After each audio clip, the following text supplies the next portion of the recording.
మొదలే ఈ వార్తతోనే సురియేద్దాం. వానలు అంటే వానలే రెండు తెలుగు రాష్ట్రాలల్లా. తెలంగాణలో అయితే ఎన్నడూ చూడనంత పెద్ద వానలు కొడుతున్నాయి. మొన్న రాత్రి సంధి 10-20 సెంటీమీటర్ల వాన కొడితేనే కింద మీద అవుతుంది కథ. అసంటిది 30 సెంటీమీటర్లు 40 సెంటీమీటర్ల వాన కొట్టుడు అంటే ఎట్లుండాలి? నిజామాబాద్, కామారెడ్డి, మెదక్, ఆదిలాబాద్, మంచిర్యాల, నిర్మల్ జిల్లాల మీద ఇరుసుక పడుతున్నాయి వానలు. కామారెడ్డి జిల్లా బిక్కనూరు మండలం తలమళ్ళ బిక్కనూరు నడుమ రైలు పట్టాల మీదకెళ్ళి పొంగి వారుతుంది ఎడ్లకట్ట వాగు. దెబ్బకే రైలు బండ్లు ఆపేసిరు నిన్న రైల్వే అధికారులు.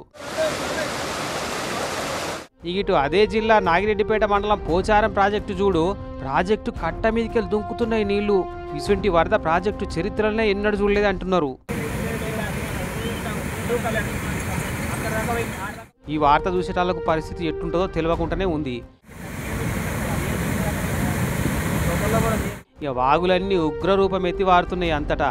ఎవరన్నా దాటే ప్రయత్నం చేస్తే కొట్టుకపోవడే నడుస్తుంది. అట్లా సాహసాలు చేసి చాలా మంది పానాల మీదకి తెచ్చుకుంటున్నారు.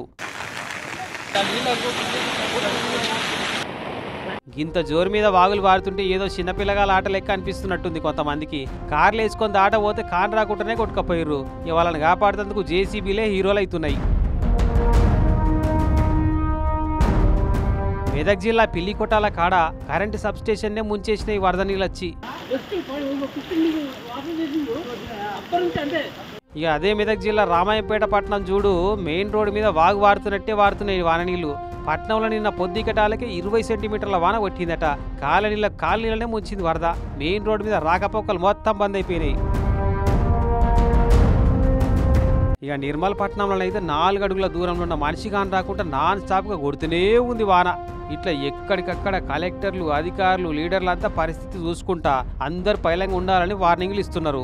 సీఎం రేవంత్ సార్ కాడికి వెళ్ళి మంత్రులంతా ఒక కంట కనిపెట్టుకుంటూనే ఉన్నారు. ఇంకో 4 రోజులు ఉందట వాన. ఇవాళ రేపట్లో ఏమైనా పలచబడుతుందో ఇంకింత ఇసుక పడుతుందో. పడితే మాత్రం వరద కష్టాలు తట్టుకుంటూ కష్టమయ్యేటట్టుంది.